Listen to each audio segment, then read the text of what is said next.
What's going on, good people? Happy to happy happy Tuesday to you.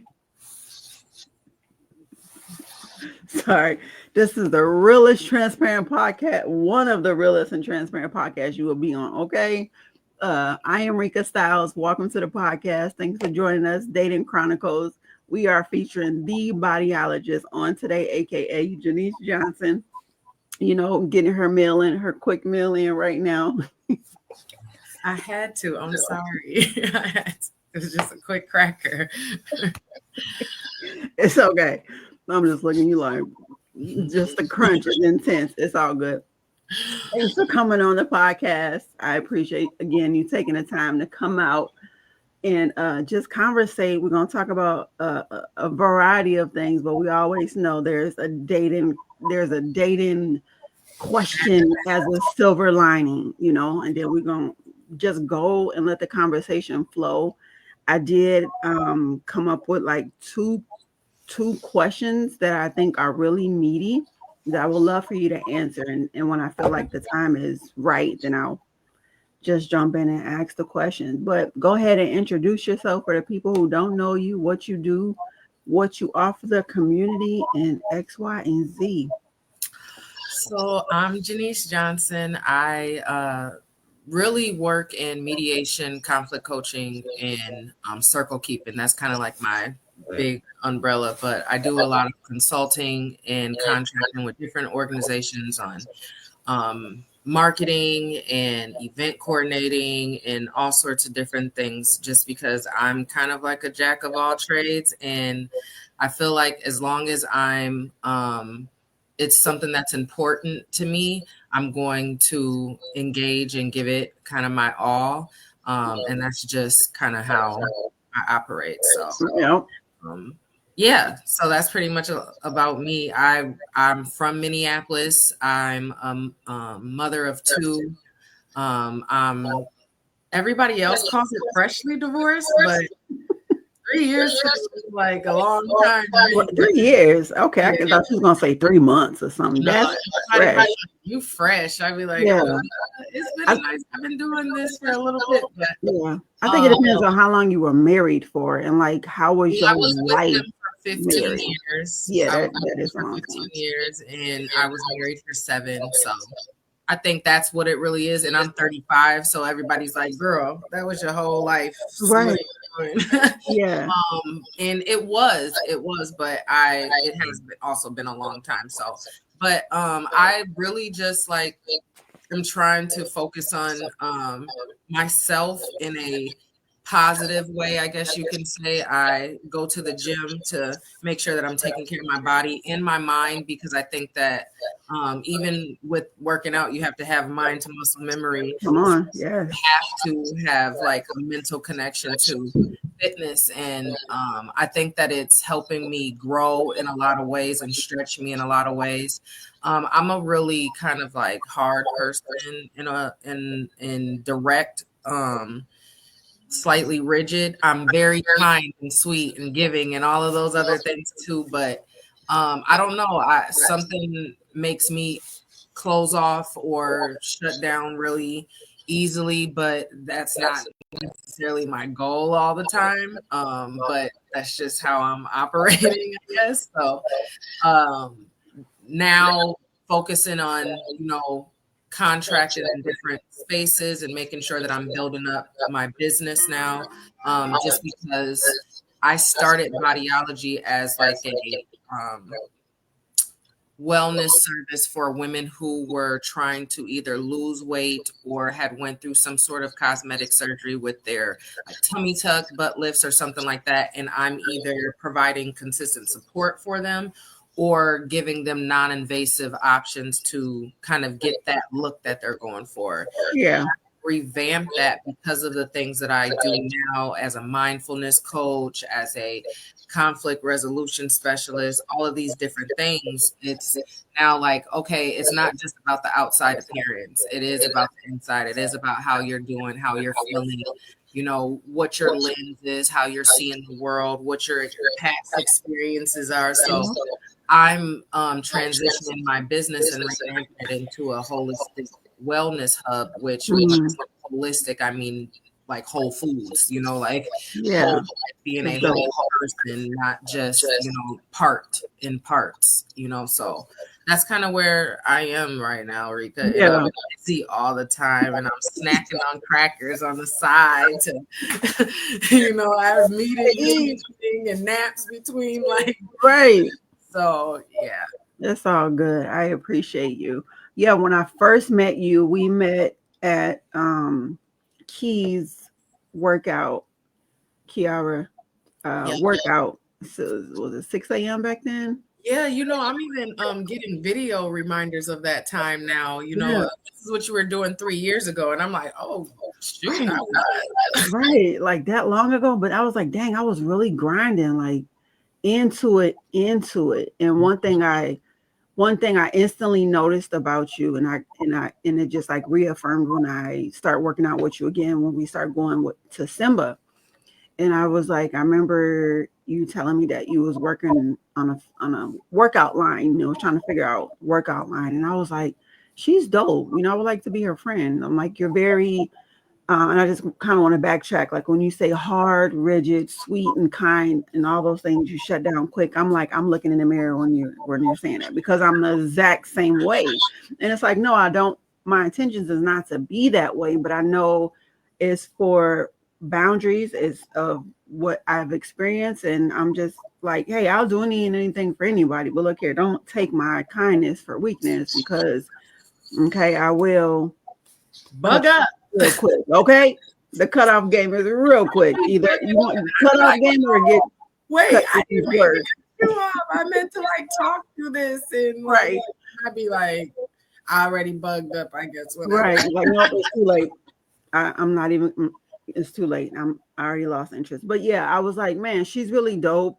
You're a very passionate and dedicated person. Like when I see your workouts, like it encouraged me, because I fell off for a while. Like after all that birthday partying in November and eating out, I was like, yeah, this weight is coming back, you know. And so every time I would see your video, I'm like, get back in the gym. And I finally was just in the mirror, like, I love my body. I love who I am, but I wasn't feeling good.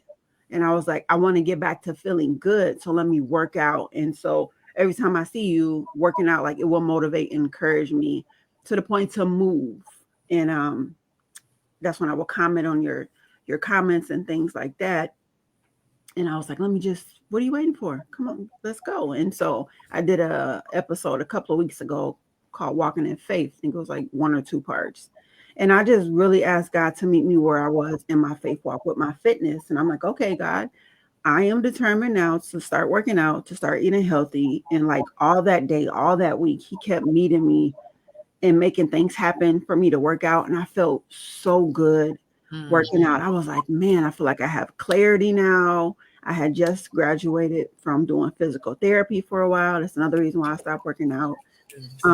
Like I was able to sleep good now, like just really focus. And I was like, even though I still feel good, my body feels good, my mental is getting better, because I'm just getting revelation after revelation of what I'm dealing with, what season I'm in, and I'm in a battle. I'm in a warfare right now. Like as we're speaking, I'm in a spiritual warfare. And I'm like, I made a little rap about it. And it's like 2 lines. What did I say? I was like, I must be on the right path. I was saying, it was something like, I must be on the right path. Breakthrough is coming. I must be on the right path because breakthrough is coming. It was something like that. And I just kept saying it as I was like crying and praying today, like the enemy, I must be going in the right direction, because the enemy is attacking me like never before. You know what I'm saying? I'm like, I'm doing my health and fitness. My body feels better.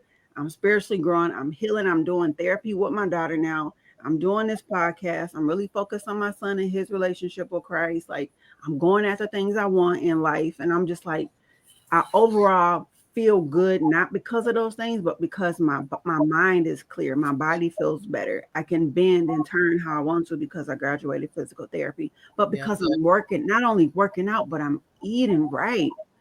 And I'm like, a lot of people think it's about working out. Yeah, it's about moving your body, but it's mentally. It starts mentally first for us to get better, and then eating.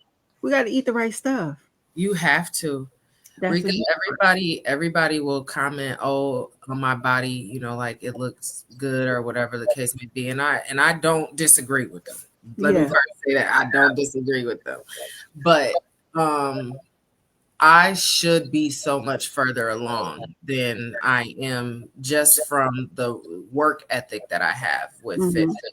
But because I have a relationship with food that is like, I don't know what the relationship is. Like I be trying to stay away from like naming what the relationship is because I feel like I do a good job Yeah. like backing off and you know like making sure that I incorporate the right foods in. But when I tell you that I am a snacker, I Mm. am a snacker. I will tear down a croissant or a grilled Texas toast, a bun. Eat them carbs, man. You have a situationship with food. I Am I have a hearing that right? I have a situationship with food, and I can't tell you how different my body feels when I Mhm. cook my own food and I don't order a whole dinner box from Pizza Hut and say, "Oh, the kids love pizza, so let me eat pizza too." You know, like no, you can just order them pizza. Like Right. it's okay to just order them pizza and you make you some real food. And the difference in the feeling, the difference in the movement and the ability to move, you know what I mean? Like it's completely different depending on what I put in my body. So Yeah. you funky dead on when you say like Come you, on. but it Seriously. but it does have to start with your mind because if I say that, oh, I feel sad today, so I should be able to eat as many sweets I want because I'm going to work out tomorrow, then like, no, you Right. actually should be trying to eat as many good foods as you can so that you can feel so much better when you work out tomorrow instead of wanting to cry when you work out Right. tomorrow. Come on now. It's so much worse, you know? Yeah. So, yeah, I like when you say in warfare right now, I hear you. Like I hear you. I feel like I'm battling for my life, and everybody looks at me and they're like, "She's fine.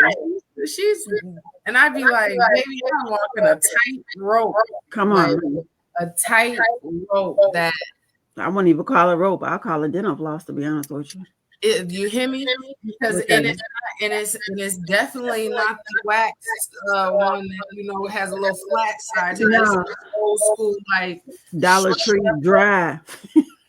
shred it up because because baby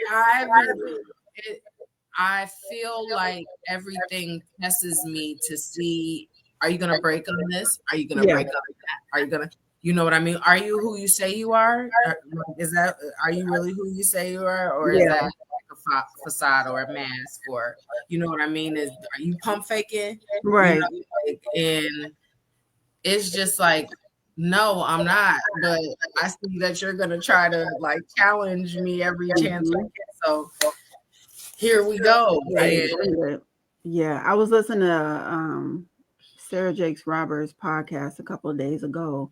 She was talking about imposter syndrome. And sometimes I feel like that because it's like I'm in this battle and I'm so used to doing things by myself and alone and not depending on anybody, just because I'm the only child, but also just how I was raised by my mother, not to depend on people, not to let people in.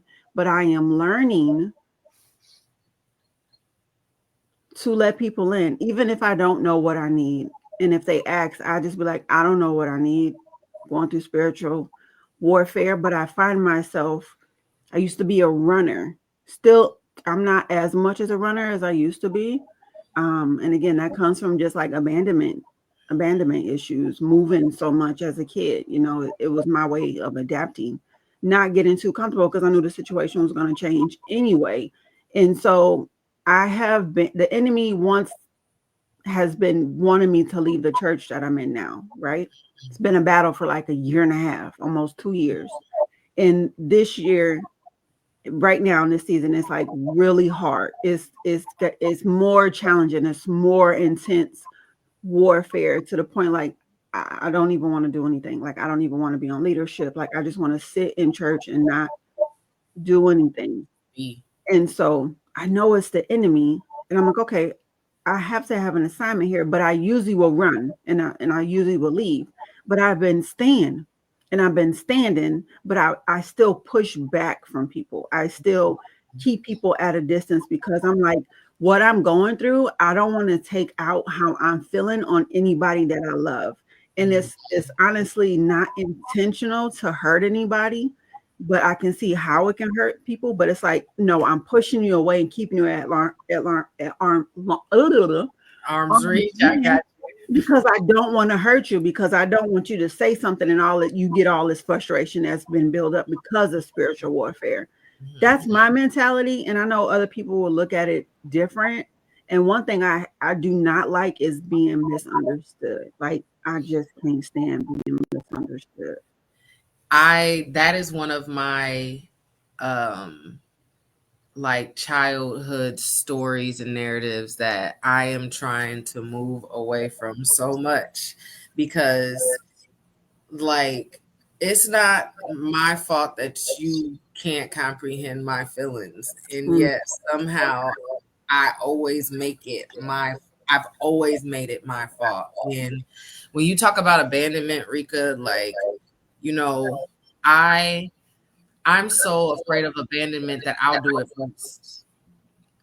Sabotage, self-sabotage. Exactly. I was like, exactly. I'm so like, and then being betrayed or abandoned is like, it's like the worst thing ever to me. So I'd be like, oh no, I'll just make sure I take care of this real fast. So like you know, like let me do it real fast, because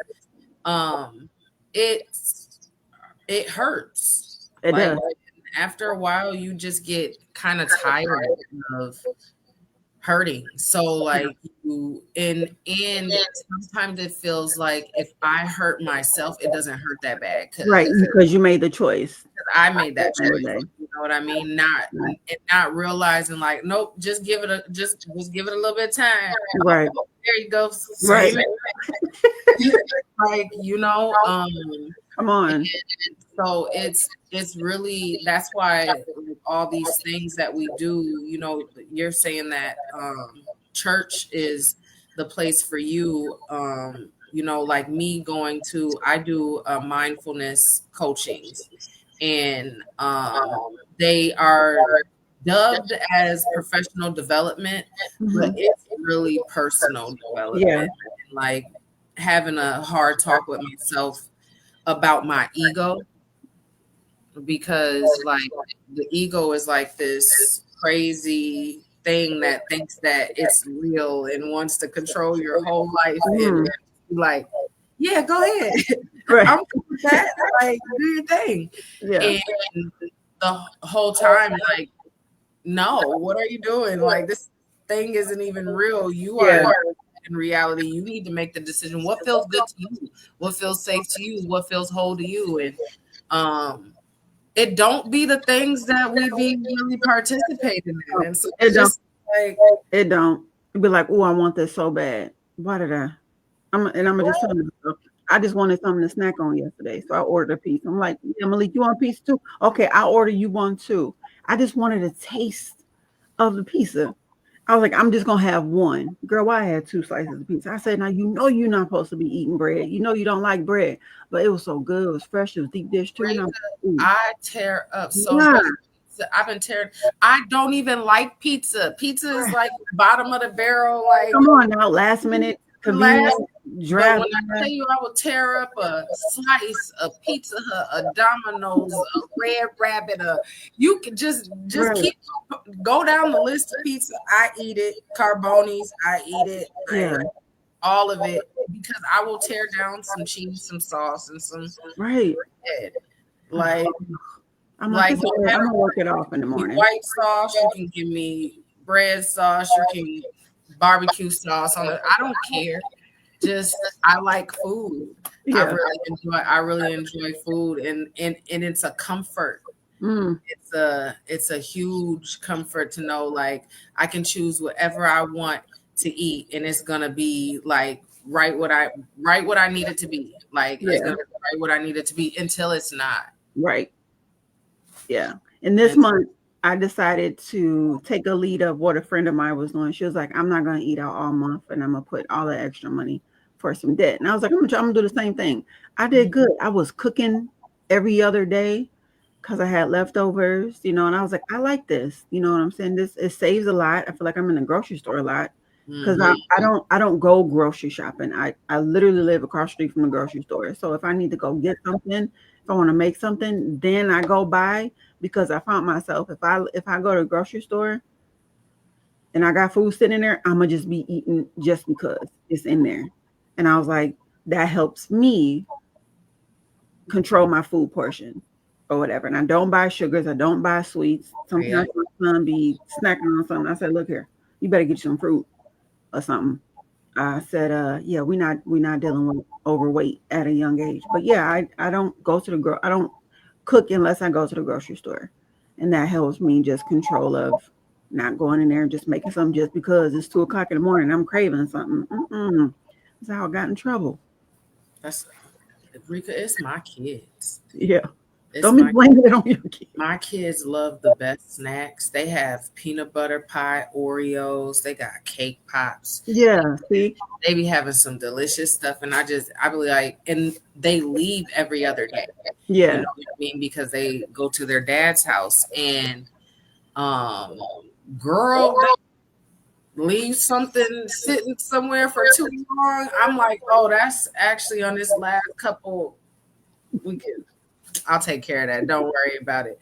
Don't be leaving these cookie packs open. Right. I close it. I'm like, but wait, let me grab 3 of these real fast. Like, and those peanut butter pie Oreos are. Never had them. Girl, they're graham cracker crust. They're graham cracker cookies. Like, yeah. I said, relationship sounds like you in a bad relationship. I got a bad relationship. It's such a bad relationship, but that's why you see me in there though. But you in there, you consistent with it though. Like you just not eating and letting yourself go. Like you're still in the gym. You're still trying different regimens or whatever. And that's the dedication that I see in you, and I saw in you, even when you were coming to Key's workout. Like you was like, yep, this is a material I'm working on. Yep, I don't like it. It don't stretch. It don't hold me in. Like you were very like driven to be successful. And so that kind of leads into one of my questions. And I kind of said it a few times, but I hope you get what I'm saying. I found out I'm the person that would ask the same question in a sentence 2 different times. Because I'm like, does this sound right? But I'm like, okay, it says, how do you overcome? No, that's not the one I want to use. Basically, it was saying like your when I caught up with you with Simba, your workout line, because I had followed up with you, was like it didn't work. It was a bust basically. And so my question is kind of around like, how do you pivot from something not being successful but being failure, but not considering yourself a failure, but just that particular thing of failure? Rika, I just got done not considering myself a failure. Yeah. Like I this whole time of it being over with, because it wasn't just the line that failed. You know what I mean? Everything failed. It was like my line failed, my business failed, because I had a brick and mortar. You know what I mean? In Uptown, I'm on 28th and Hennepin. I'm a black business on 28th and Hennepin in Uptown. You know what I mean? And I'm getting clientele from the area, but also, you know, not really promoting to my ideal clients. So I'm trying to discount my community. You know what I mean? Whole time, like I'm not in a position to do that. I need to focus on my client, but that's not where my head was at the time. You know, I'm just like trying to like get to help Black women, especially like get to where they want to be and feel the way that they want to feel. And I felt like a failure up until probably 4 months ago. Wow. And that's what created the pivot. Yeah. is I was scared to use I Come on, let it out. I didn't even want to contract my business EIN out because I'm like, what did it do? Like all it did, do nothing. I have a failed marriage because I couldn't, like everything failed Come like on. all around the same time from my perspective, not realizing what I had accomplished through that time. Mm. You know what I mean? Like, yes, my 15-year relationship fell apart. Did it fail? No, because I had 15 years with someone to where Mhm. I was collecting data on myself. I was collecting data on how to be a wife, how to be a mother, how to be a partner, how to be a teammate, how to advocate for yourself, what it looks like when you don't advocate for yourself, like all these different things, what it looks like to show, like it's crazy. So to realize that I can take that same mindset and say, okay, what data did you collect, Janice? Mhm. This business not doing what you needed it to do the first time. What did you not do? That did you have a business plan and a business model? Did you actually do market research on like what it looks like to serve your community versus market towards your client? No, I didn't do any of those things. You know what I mean? So did it fail? Yeah, but am I a failure? No, because I'm still here to try again and take all the data that I collected and apply it to something new, which Right. is how we get to, okay, yes, I like the way that people look on the outside, but I also need for like even the people around me to have good inside. So how do we pivot to taking all these skills that I've developed, that I've always had, that I've always tried to bring out in all relationships that I've been a part of? How do we make those like be a part of this business plan now, this business model? And then when people come to you for your skill set, I have fought with the idea of being validated as a person versus my ideology or how I move my character being validated. Mhm. Feel like two different things. Like being validated as a person goes into like being a yes man and like you just doing what you say. Yeah. And whereas your character and ideology and how you move being validated is more like all of that speaks in the room without me. You know Right. what I mean? I don't have to be present for my reputation to speak for itself. So if I'm doing good circles, if I am doing facilitative mediations to where no, they didn't come to a resolution, but they felt heard in that space, or they didn't feel judged in the space, and they know that other people can benefit from that experience. And so go talk to Janice. Like Janice kind of knows what she's doing, or she does youth diversion circles. So like maybe go holler at her, like doing some reconciliation circles, or maybe get some connections from her from who like that's validating Yeah. for me to live in my purpose. And so pivoting to saying bodyology needs to be a holistic wellness hub was just natural because all the things that I do are to promote a person being a whole well-being. You know what I mean? Like, so it was like if I'm trying to be a whole well-being, it only makes sense for anything that I do to reflect that. Right. That's what's up. How do you not let life situations and circumstances taint the person that you are from becoming bitter? How do you avoid that? Or how have you avoided that? I think prayer, meditation, um, knowing who I am. I think it took a long time to really know who I am and not minimize who I am. I'm okay. I'm always going to be okay with humbling myself, apologizing, taking accountability, all those different things. Like I have no problem doing it.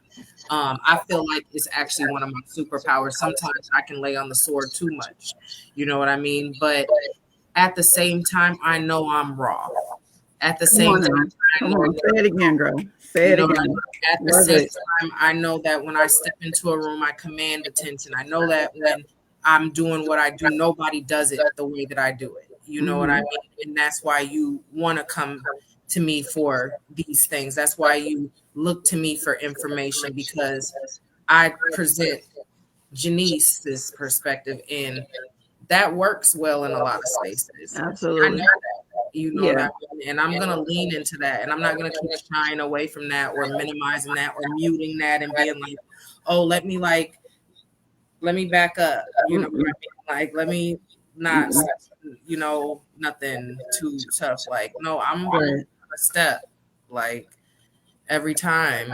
Yeah. And I'm more than likely going to step into the right spaces, because that's what life has been showing me. And, you know, like, throughout this warfare that I've been in, I know that a couple of battles I done took some, you know, like, I ain't win. I lost. That's all right. There was a lesson to be learned. There was a lesson to be learned in the battle, though. When I tell you there was a lesson, and you know, but there is a few that I have won and that I have championed and that have given me strength, Yeah. muscle memory to keep going. You know what I mean? To say, like, okay, so this is what we're on. Heard you. Yeah. Go. That's You know, yeah. and yeah, Rika. Bitter. I can't allow myself to do that. I can't. Yeah. I just can't. I've lived that. I've been the person who feels like the world is against them. I've been the person who is like, oh, why does this keep happening to me? Woe is me. Oh my gosh. Like, no. Right. No, that's not what's going on, like, at all. Like, something wasn't for me. Exactly. That is something that I say. And I was doing a vendor event, I think it was like last summer. And the girl, she was talking about something, and she was like, I adapted this attitude. What's for me is for me. What is not is not. And I'm like, okay, I like that. I'm gonna start just kind of operating in that, and let's see where it get me. And baby, when I tell you, when certain stuff wasn't working out, like when I didn't feel pressed to do it or like a thirst to do it, I'm just like, oh, it must not be meant for me. Okay. Or if it didn't work out in that relationship or that dating, okay, it must not be for me. It must be God blocking me or protecting me, because clearly I wasn't supposed to go down that path.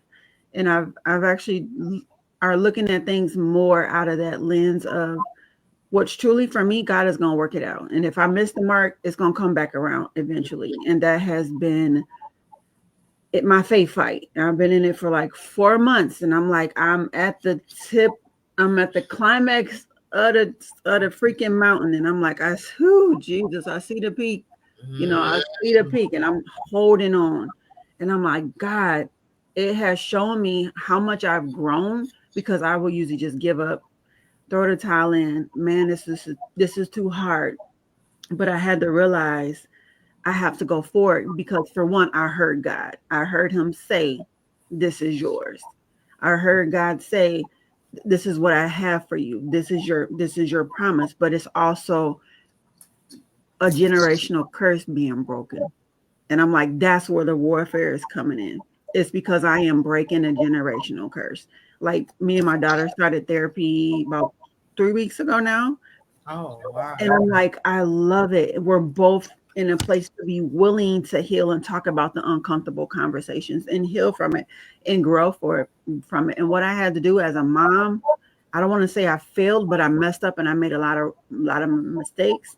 I had to let go of that shame.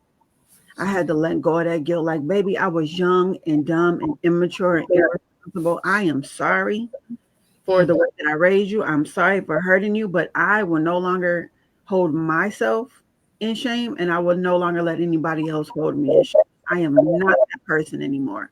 But just even going to therapy with my daughter and us sitting down and talking, and after the therapy, we're talking for 2 more hours, just healing. And I'm just like, I am breaking a generational curse, because I don't even have this type of relationship with my mom. And other women in my family don't have that type of relationship with our mom.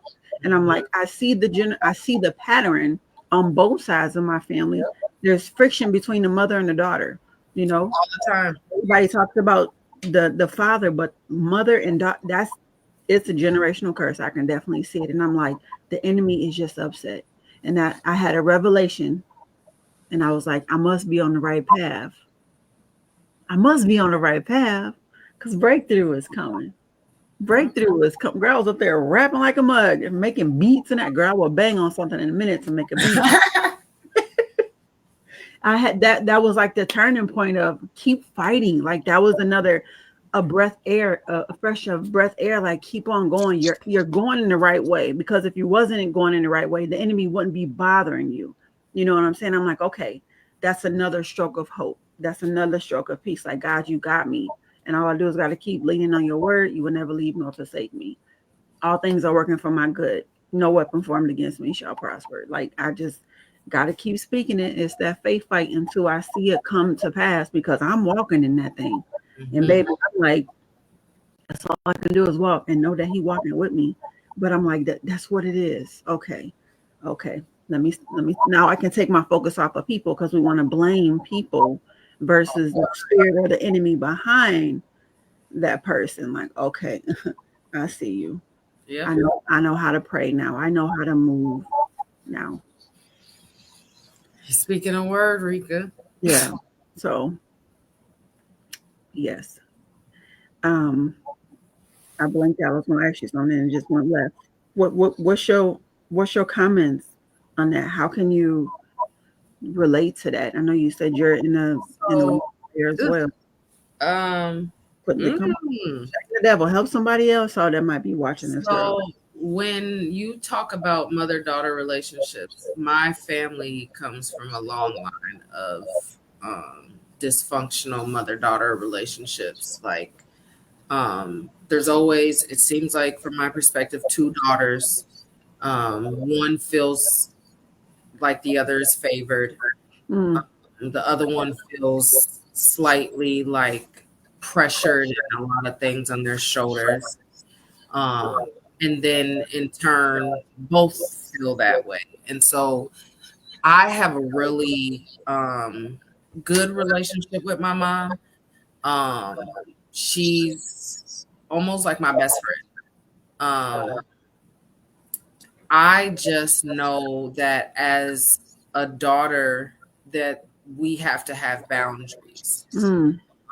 Because regardless of how much I feel like you're my friend, you're still my mom. Right. You know? And that has been hard, is transitioning from like a very open, freely talking relationship to trying to create some boundaries, because there's not good relationships with my grandmother. Like I'm not a fan. Her face though, priceless. I'm not a fan.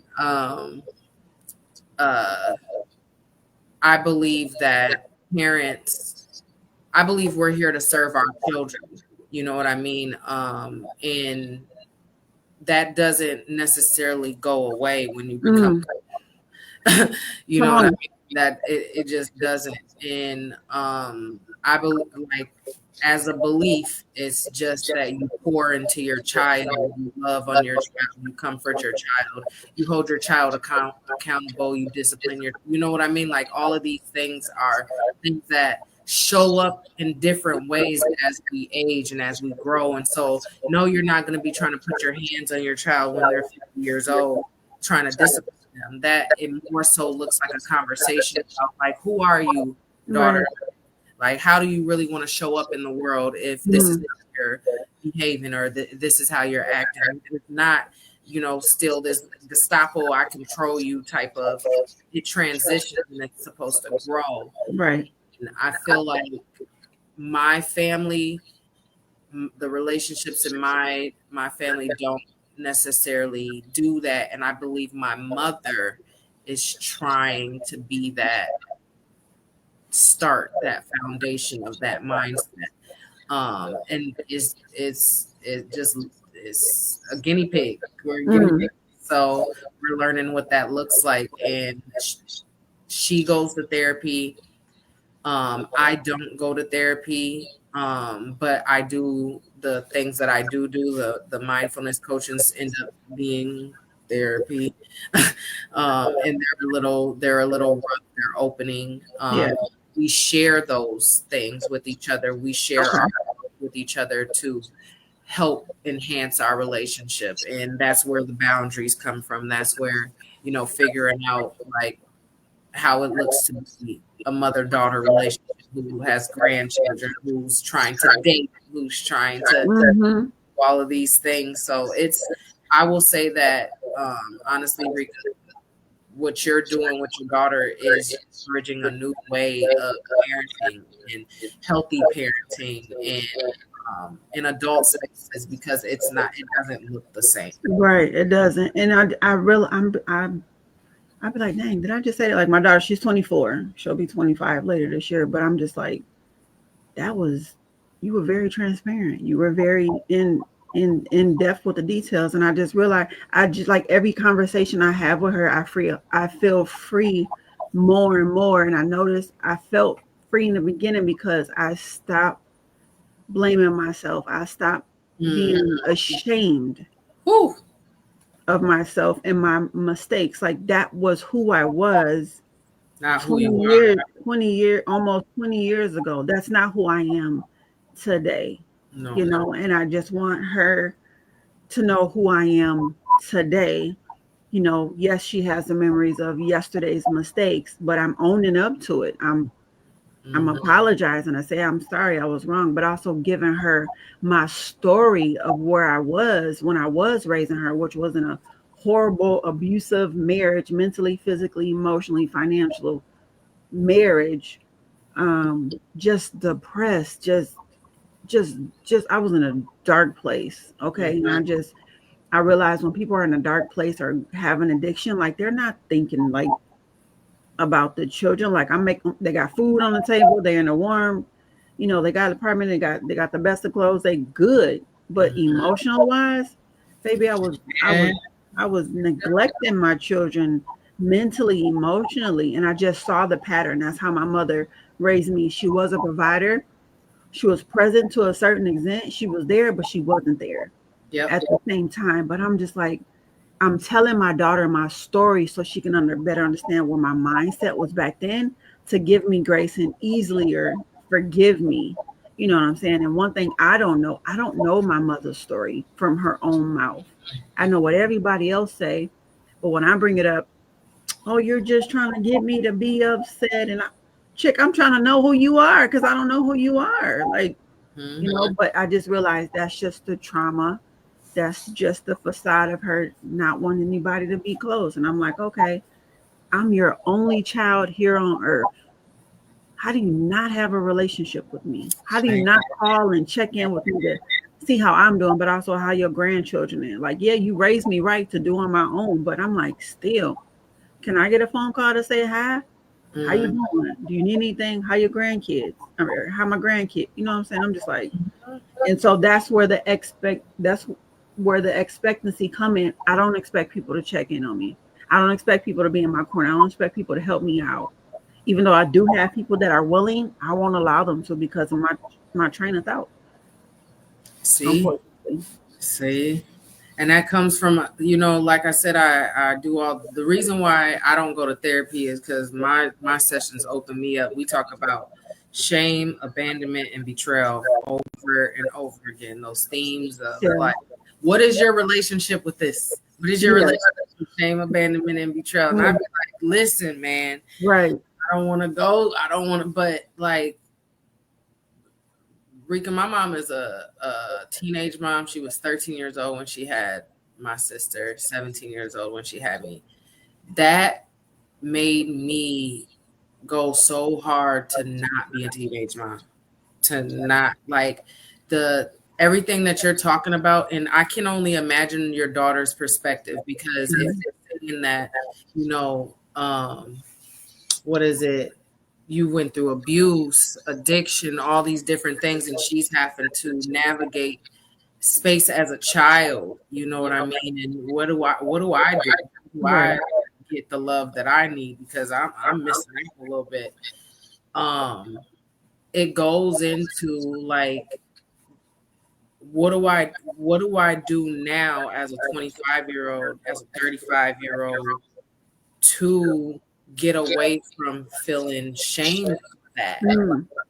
Because she feels ashamed for not having the love that she needed, and that you're ashamed. You know, it's that shame doesn't stop at Rika. It shuffles down. And so when you talk about, you know, like how you need to know your mother, it's so very true. But what do you do when you don't get that opportunity? Right. It's challenging. Buckle, you fold. No, you sit there and you go to therapy. You figure out how to get your stuff together so that you can show up for your daughter. Right. It's like, I messed up. Yes, I messed up. I dropped the ball, all that and all of that.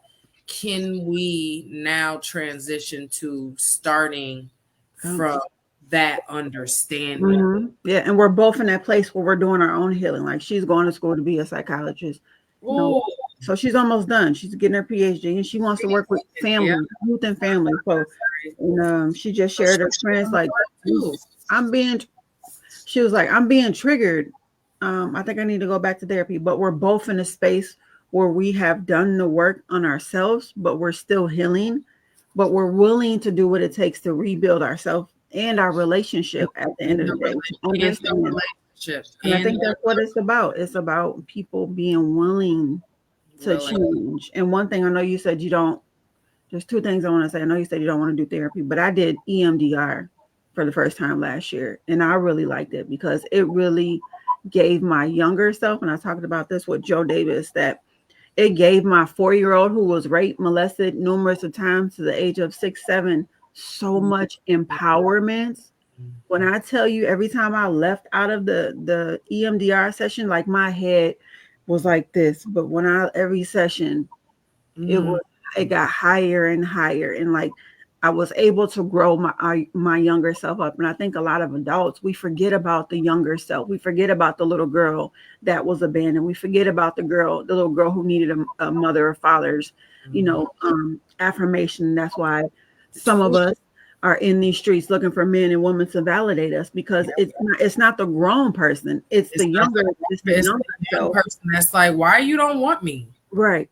And it's not, a lot of people don't know when you're traumatized. And this was a study, and I was trying to figure out who said it, but what the study was. But when a person is traumatized, whatever that trauma, whatever age that trauma was experienced, that's the age their mental stop growing. Arrested development. It stops. Like, it wow. Just stops. I don't know if you're willing to do your body look grown. You look like you working. You making good money, and you only 8 years old. Right. Come on. Like, oh, you childish. And I used to hate when people say that. I'm like, yeah, I am. Because I am. I absolutely am. I definitely am. I was 7 years old when I was almost kidnapped and taken. We were living on the east side of St. Paul, 7th and Birmingham. I'll never forget, because it was just a weird street. But ever since then, it's like I'm terrified that, like I'll just be. And then here's the kicker: it's not even just being taken that nobody will care. So, like, there's this whole and I'm just like, I didn't even realize that I thought about that until I'm 30, I'm 35 now. Yeah. 32, 33, going into marriage counseling. Like, that was marriage counseling, trying to save my marriage. I saw it maybe 31, 32. Yeah. Going into marriage counseling, trying to save my marriage, and realizing like, oh no, you're scared of not being valued, not being acknowledged, not being seen, not being heard, not being cared about. Like, my whole biggest thing is like, why you don't care about me? Right. How do you don't care about me? Why don't you care about how that makes me feel? Why don't you care about, like, why don't you care about me? You know what I mean? And that's it's a different feeling to know that. To know where that comes from and know where that starts, so that you can kind of navigate the space now to say, like, okay, that's not happening right now, though. Mm-hmm. And how do I perspective? Absolutely. Put in those two. Yep. And it takes work. It takes going to therapy. It takes going to EMDR. I brought that up because it helped way more than just regular therapy did.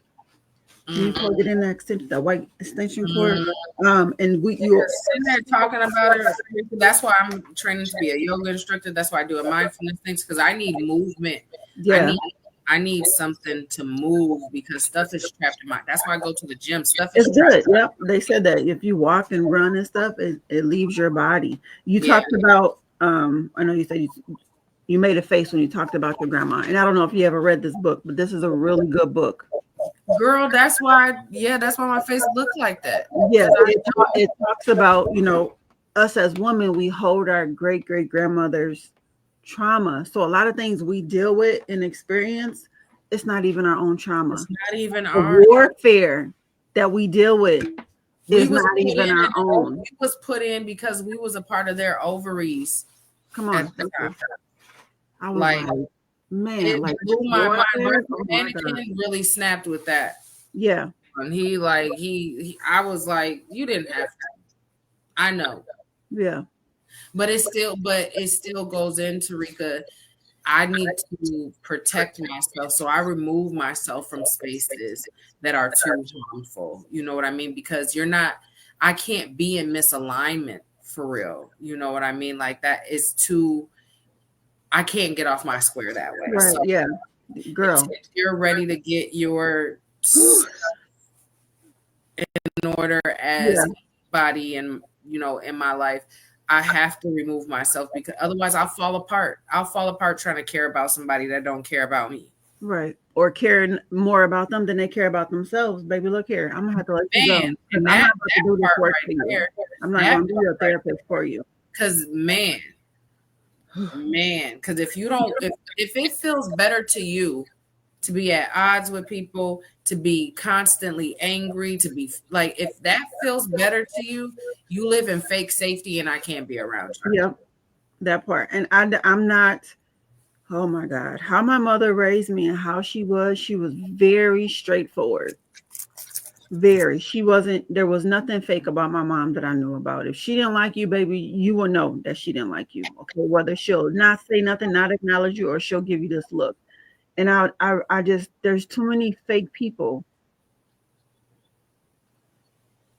I'm not a fake person, to the point I'm not going to be talking about you behind your back, and then as soon as you come in the room, oh hey girl, I just can't operate that. I just can't operate like that. So when I see that in spaces where it's not supposed to be, I immediately remove myself and I distance myself, because I'm like, Rick, I barely have friends, because whatever I say to somebody, I always say either I say it to the person first and then I explain what I said to that person, or I'm bouncing something off of somebody and the next person that's about to hear it is the person. Right. I'm like, I can't do it in that, because I don't have time. I don't have time for that phony kicking it and that fake stuff. You know what I mean? Always cordial. I can always be pleasant. I can always be respectful. You know what I mean? Like, but that means that there's money involved. Okay, I get that. I get that. But if that means that there's money involved, otherwise, I just say, let me remove myself from space, from this weird space, from this, like, I gotta go. Yeah, me and fake people just don't.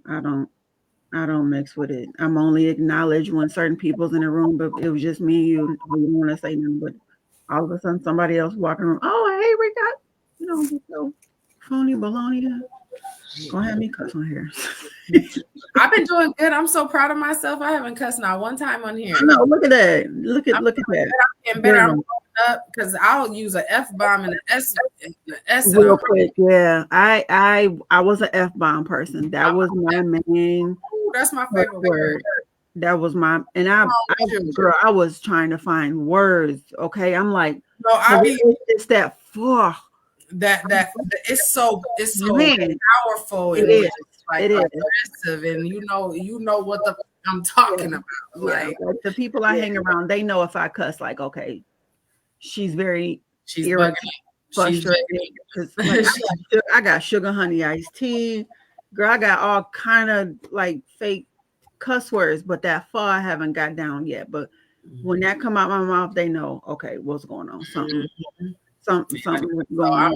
I think we're doing grand right now. We are, and we are a work in progress. Like, I know I will never be perfect. I'm not striving to be perfect. I'm just striving to be better than I was yesterday. Better nobody understands that part. Like, I have a friend that she uses words like I ain't trying to be perfect, or I ain't trying to be put up on no pedestal or anything like that, because I'm gonna get it wrong. I'm human.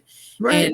And that's totally true. I'm just trying to be as best as of a human as I can possibly be. Absolutely. Because being a human is sometimes an excuse for bad behavior. And guess what? As a human, you can also be better. So we can't keep saying, oh, I'm just a human to excuse. No, and I'm just a human who's going to do better than I did before. That's really my main goal, because I swear it's me versus me. It's the little me and the all caps me. You know what I mean? And I'm trying to be all caps me. You know, like I like that. Me versus me versus big me versus little me. You know, because little me will tell you a story in your head, baby, that it's not even true. It's amazing the conversations that go on in your head. I don't know about you, but I'd be like, I make wholesome, like, I be so impressed by my son, Rika, because his imagination play skills are out of this world. I be like, I be immersed. I be like, what they about to do? It's right. And I think that's something us adults have to get back to, imagining, getting back to those that childlike. That's what like as far as like being creative, being free, being honest. You know what I'm saying? Like, my gosh, he empowers me so much to like think about things in a different way. Like when I hear him doing his thing after I just went down a rabbit hole on, is this playing in my face? Is it, you know what I mean? Like all this different stuff. And I'll be like, or it could be that like this person just might not be for you. Or maybe it's like, oh, this is a lesson for you on how you still handle these types of things. Or maybe this is because like that person maybe has something that they have to go learn, and you're the conduit or the vessel for that. Who knows? But think about this through a different lens, to where it's not going to tear you down and make you unravel and fall apart and sabotage your own self and progress. Absolutely. That was one of my prayers a few weeks ago. I'm like, God, change my perspective, because I'm noticing my perspective is from a trauma perspective, from a negative perspective. Being abandoned, Rika, is from feeling shame. It's from being betrayed. Like it just is. Like there ain't no way around it until we get a better relationship with honor, commitment, and loyalty. Like it's gonna show up. It's gonna show up. I've noticed like going through certain things and people doing certain stuff. Like I'm like, nope. Like he answered my prayers. Like it's not with every single thing, but I can see the steps. I can see like, no, okay, this is what it is. This is the reality. This is the lie that I will tell myself, trying to comfort myself and soothe myself, but this isn't true. Here's the reality. Here's facts. Here's what I'm seeing versus the past trauma. I'm like, man, this is real. The mind is a beautiful thing. It really is. It's very beautiful. Like, wow. It's capable of so much that we don't even give it any credit for. We don't even use our whole. Well, I think they use 10 to 15%, 20% of our brain, if that. if that, if I'm that. like, wow, You know, you think about memory, all of that stuff, like that's powerful. Like it is. it's yeah. And it's So also how powerful the mind is that it will shut your mind and memory down when you're hurt that's for what you I not even to remember the memory remember it. because it hurts so much. And I For was you to like, be able to go unlock something and find something, and like that's insane. It's I was insane. like, Yeah, wow. But yeah. that just shows me how beautiful our creator is at the same time. Mm-hmm. Mm-hmm. I want to go back to, so last year I took a leap of faith with Okay. my business, and that was, I was doing the, I taught myself how to sew a bonnet. That was one of the first things I learned how to sew. Did a grant. I was like, I want to make my own clothes. That's my passion, is making my own clothes. And so I wrote a grant, got a sewing machine. First thing I started sewing was bonnets. Everybody was like, "Oh, that's nice. Let me get one. Can you make me one?" Then that turned into a little business. But as I was doing them, I was like, "I don't want to do this. I am not passionate about this at all. Making T-shirts. I am not passionate about this at all. But it's making money to get through." And last year I was like, "What?" I took a pause on my business because I'm like, "This is not what I'm passionate about, and I don't want to do something that I'm not passionate about." Baby, when I tell you styling and dressing people and picking out clothes, I'm like, that is my passion. And it's a natural gift that God has given me. And it started when I was 16 years old that I know of. It could have started before when I started working in the men's store. And when I stepped out on faith, girl, and I Mm-hmm. was like asking people such as yourself, can I style you? Can I just get out what's in my head that I see for you and put it on you? I Mm-hmm. love the section that you had. Like you, as soon as I walked into Macy's, I was like, this is her. This is where she's going. This is where I see her at. This is her future self. This is a little bit where she's at now. And I was like, man, every outfit you just came out like you were just glowing every single time. And every time I styled somebody, I'm like, this is my God-given gift right here. And I have to be It is. in that because no one else trained me. No one else gave it to me but God. Didn't go to school for it or nothing. It's just a natural gift I had. And like just walking in that and owning in that, it was a battle because I'm like, well, I didn't go to school for this. I'm like, no, girl, you ain't got to go to school. When God gave it to you, you don't got to go to school. Nope. Every time I styled, they said the same thing. Oh my God, I would never pick this out. I love how it looks on me. Like I feel so good and comfortable and confident from the things that you have styled me in. Thank you so much. It has built my confidence. And I It was really has. it was just affirming to me like this is what you're supposed to be doing. And so when the spring come, I will be starting back again. And I know you said in the spring you wanted to go ahead and pop back in with me. So, Yeah, I'm trying to take a vacation. you know, Vacation in 3 years. I'm trying to take a vacation. I'm trying, and even if it's just a quick little one, because you know, right. When you ready, no rush. me When on you a ready, to put me on a when you plane. ready, when you ready. So yeah, I'm definitely gonna be because you do have a gift, Rika. Like it's like you see the grown up me, because part of me still wants to be, you know, risque road. Risque road, because that's what I got to be in my marriage. Yeah. Being with someone, you get to like showcase a little differently because Mhm. this is for him actually. Right. And you can't really do that as a single woman. And so learning to transition over to being, more conservative Mhm. in a sexy way, you know, Absolutely. like you nailed it. Thank you. I'm getting visions right now of some stuff that I want to see you in for sure. That I Yes, get let's didn't hit get up to Macy's. Let's hit up Macy's do. in March, for sure, March or April, because I'm definitely down. And the things that I'm transitioning and doing in my professional life require that kind of shift. Mhm. So Yeah. um, I'm down. I'm ready for it. Cool. We'll stay in contact. We on the gram or whatnot. But yeah, I just want to say thank you again for coming on, being honest, being transparent, and just being real. Like you are one of the real ones. I know I don't really know you personally, but the little that I do know of you, I can just say I appreciate you. You are definitely a loyal, dedicated, passionate, real one. And I can say that about a lot of, I'm learning okay. that. And I feel the very same way about you, Rika. I'm blessed to have women in my life who are more seasoned than me and that are willing to kind of extend that olive branch to me to say, like, I see you, you know, because I see y'all, you know, like I look to y'all for inspiration. So absolutely. Thank you.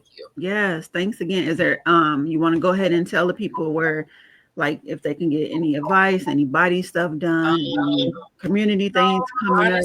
There's a lot of things coming up. I'm running an internship right now for 18 to 30-year-olds to become qualified neutrals and kind of learn restorative practices, circle keeping, all of those things. Is paid. It's $20 an hour. There'll be staff or temporary staff or interns until the end of the year. So they'll have like a nice little job. And we're really focused on young adults just because, you know, the skills that we kind of impart are for life and for your professional world, school, and all these different things, because we have to learn how to regulate our emotions, especially as Black folks. Look here, don't even get me started on regulating. It's okay to feel them. It's okay to have them. I'm gonna just say this real quick. I was watching a podcast with last week with B. Simone and Jason Williams, and he was talking about his book, and it came today. Oh, nice. The Man, the Moments, the Demands. It's so really like the podcast. If you get a chance, look it up. It's with B. Simone and Jason Williams. Girl, I cried. I was at work watching it, but he just talks about like being in tune with ourselves, but mainly men being in tune with themselves. A lot of men show and only know the lion side, and they don't know the lamb side, the gentle side, the in tune with the emotions. And I'm like, I mean, I'm learning that with my own self because my mother was very hard and stern and emotionalist. She was emotional, unavailable, very hard. And I'm like, I don't want to be like that. Like, I am such a nerd and a girly girl behind closed doors with my guy, but in the streets, I'm like what? Like, don't what? Yeah, you know. And I'm like, just learning how to balance all that. But I got it today. I'm excited to just read it because I am raising a young boy. So I want to know how to teach him. I told him I'm gonna read it first, but I would love for him to read it as a young man, 15, coming into his own, finding himself, feeling himself. I notice in conversations that we have, he doesn't know how to put words. Well, how's he feeling sometimes? Articulate feelings. Playing basketball, like he was so down on himself when he didn't make the 3-pointer to win the game. Like, I was like, "What are you feeling? Like, let me in. What is it?" I just gave him a space, and I'm like, "Well, when you're ready to talk, we're gonna talk." You know, but just providing those safe spaces for our men, our young boys, is definitely needed. So that's good that you in your community are doing things like that for young adults because they definitely need it. Of course, it needs to start way younger, but that's what I was gonna say is we're gearing up for that so that we can do a summer program for 13 to 18-year-olds. So it's like we want to hit the whole gamut because we know how important it is, and we know how important it is for youth to work with youth on resolving conflicts, understanding their feelings and emotions. And so if you haven't send you a flyer over and things like that. So and then send me or let the people know how they can contact you to get signed up, email, IG, my Facebook, The Bodyologist, and it has bodyologymn@gmail.com. And just shoot me an email. You can shoot me a DM or anything like that, and we can connect. Perfect. And I'll be hitting you up just to, like, I want to volunteer. I want to get involved. I love working with you. I would love that. So. And I'm also I'm working on something else, so I'll be reaching out to you, Rika, because I talk to you a little bit more. I love put me in. Okay. I'm in. But thank you fun. You enjoy your nights. Having me. All right, y'all. Y'all enjoy y'all evening, and remember, be bold, be blessed, be beautiful. Most of all, be you. Good night, good people.